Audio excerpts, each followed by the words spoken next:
Hello everyone, welcome to my channel Beyond the Sewing Room. I'm Diane. So today I thought I'd share with you how to do the collar on a man's shirt. So sewing the collar on a man's shirt. A few of you might have trouble with this or avoid shirts for this reason. So as I'm currently working on a shirt for my husband, I thought I would share this with you now. So as you can see, I'm wearing a shirt today. This is one that I made for myself quite a lot of years ago. I'm thinking now, maybe 8-9 years ago. It's quite a while ago anyway. And I probably don't wear this one often enough, but as it's autumn, I thought I would wear it, and I forget how much I love it.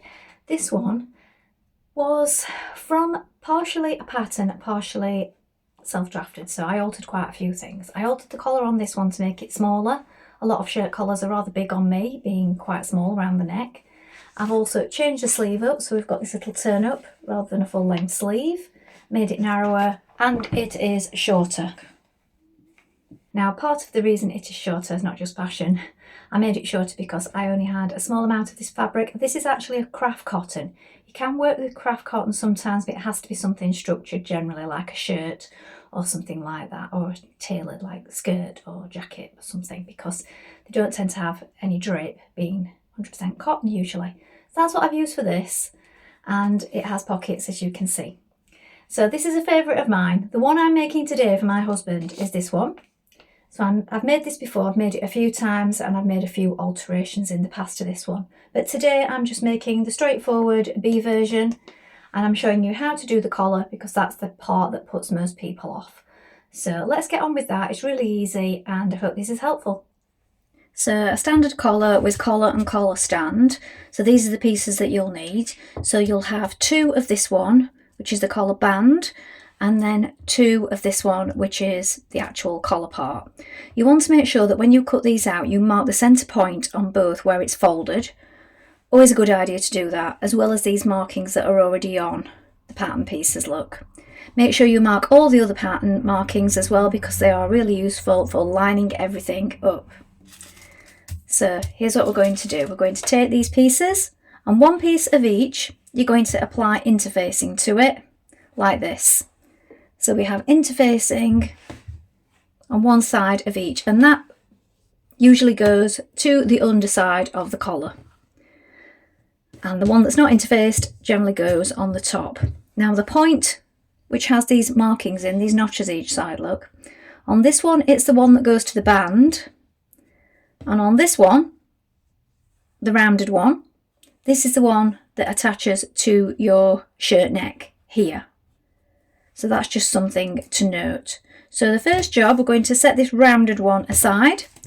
We're going to take the actual collar piece like this. We're going to place it right sides facing, like this. So we have our notches here, look, at the bottom, and the sort of pointy up bits going outwards like this. We're going to stitch up the short edge, along the top, and down the side. Now on most big company patterns, the seam allowances are, or the standard big 4, big 5 as we call them now, are 1.5 centimetres. If you're using an indie pattern, that could vary. It could be 1 centimetre or even slightly less. So do check your pattern before you stitch your collar and check what your seam allowances are on your pattern. But this one, it's 1.5. So we've got right sides facing, and we're going to stitch around the outer edge of the collar now. Use your plate as a guide, and if you're not sure, you can stick tape on here to help guide you if you're unsure about your seam allowances.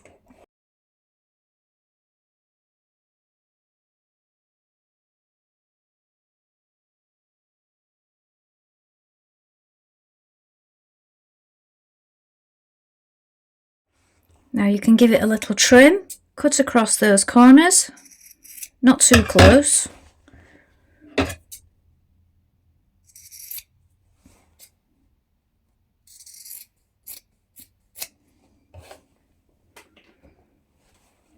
So now turn it to the right side. You might need to get in there and poke these out with something.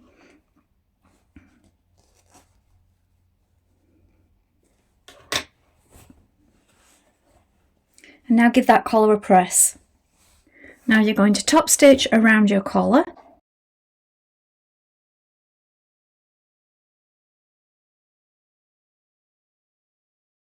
Now you're going to place your collar like this on your table. I put a pin here. This is to remind me which is the side which has no interfacing on it. So that's going to be the top of my collar. You might like to do that. And you can do the same on your rounded piece as well, like this. Just to remind you. Now what we're going to do now is we're going to sandwich that part of the collar between the band. So the part that wants to be on top, remember, is the part that doesn't have the interfacing on. So that's this one. And we've got our notches here, look, at both sides. And our centre point. We're going to place that right side on top. So the curved look is here. And these notches are lining up. So place it on like this. Make sure you get it central. So you should have the same amount of curve on both sides. Then you're going to take the other piece with the interfacing on. You're going to put that underneath. So your actual collar piece is sandwiched in between. You want to do a little bit of jiggling around, make sure that everything's lying even. And when you're happy that it's all even and in the right place, pin it together. And when you have it pinned so that you have a band on each side like this, we're going to stitch around the curve like this, all the way along that top there, and down the curve at the other side. Again with your seam allowance. Do check your seam allowance on your pattern.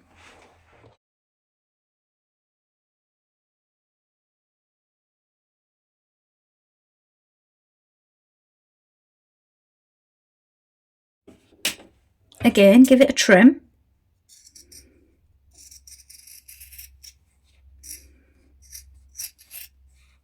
Turn it through to the right side. So push on that curve, make sure you get it all out and it's rounded and nice and flat. And again, we're going to give that a press. And it will now look like this. Now, I like to hold off on top stitching this part until we've attached it to the shirt. That way that you can make sure that your line of top stitching just here will line up with the top of the shirt. So I just like to leave that for now. You might want to top stitch that part of your collar at this stage. Now we're going to pin it to our shirt. So now we're going to add this to our shirt. Now you might want to try it on the person that you're making it for or yourself and just check this before you add it to the neckline. Sometimes you can take a little bit out of the neck and that will make it a little bit bigger. Bear in mind that this will still have to fit, so you may have to adjust this as well. So we're now going to add this on, and this bit here fits on just there like that. So that curve is in line with the straight edge of the shirt. Now if you've done what I suggested and placed pins on the part that hasn't got the interfacing in, this is the part that is on the top. So this is the part that's on the inside like this. This will go against your neck and the interfaced parts are underneath. So that is just a reminder of which way up to have your collar.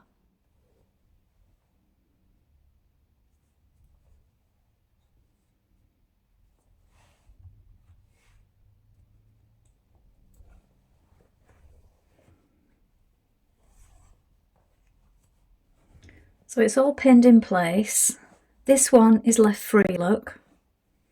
We'll deal with that in a moment. The interfaced one is pinned to the shirt, look. The non-interfaced one is left so that this is the one closest to you when you wear it. Make sure that both sides of this curve line up with the straight edge of the band on the shirt, just here. Stitch that in place.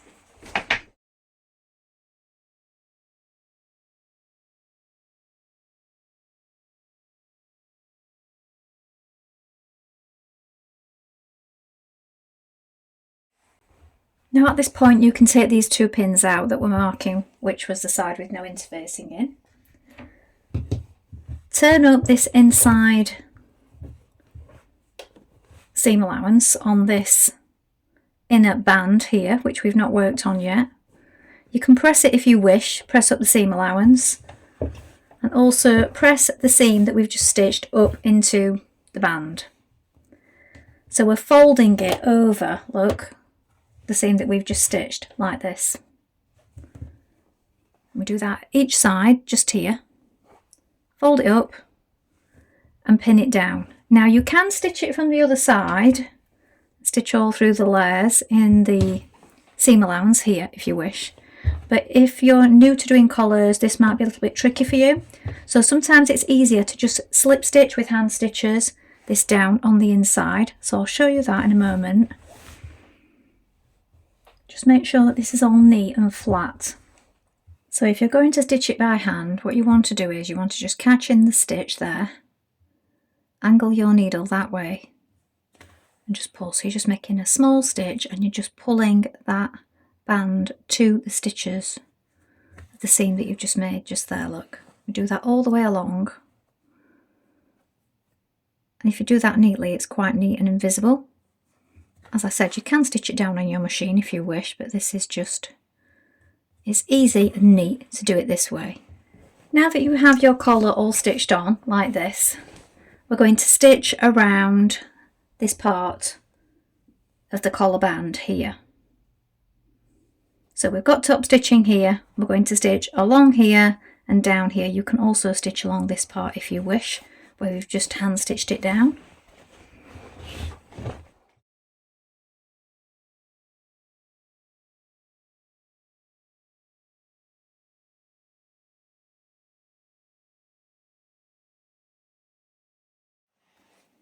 So here is your finished collar. Now you just need to do your buttons and buttonholes. Now do remember that the one at the top here, where we've got this curve, the buttonhole generally goes horizontally across like this, and then the rest of them vertically. And also decide which way you like to fasten your shirt. Now it used to be the convention that men had it one way and women had it the other, but that doesn't really matter anymore. You have it whichever way you like to button up your shirt. So maybe you like left over right or right over left. So that's entirely up to you. So that will determine which way around you do your button and buttonholes. So I hope that was helpful and it's made you more inclined to have a go at doing a collar on a shirt now. So once you get the hang of it, they're really fun to do, and I quite enjoy making shirts now. Not that I get to do that many, but when I do them for my husband, or I've done the odd shirt for myself with a collar on, it's quite a nice process of making them. Just remember to do the pressing at each stage and just take your time with the top stitching. And if you make any mistakes, just unpick it. And if it's getting frustrating, put it to one side and come back to it later. So that's all from me for today. Please let me know in the comments if there's any other little sort of technical bits that you'd like to have a look at, and maybe I will make videos on those in future to help you out. Remember to like and subscribe, and always thank you so much for watching. Bye for now.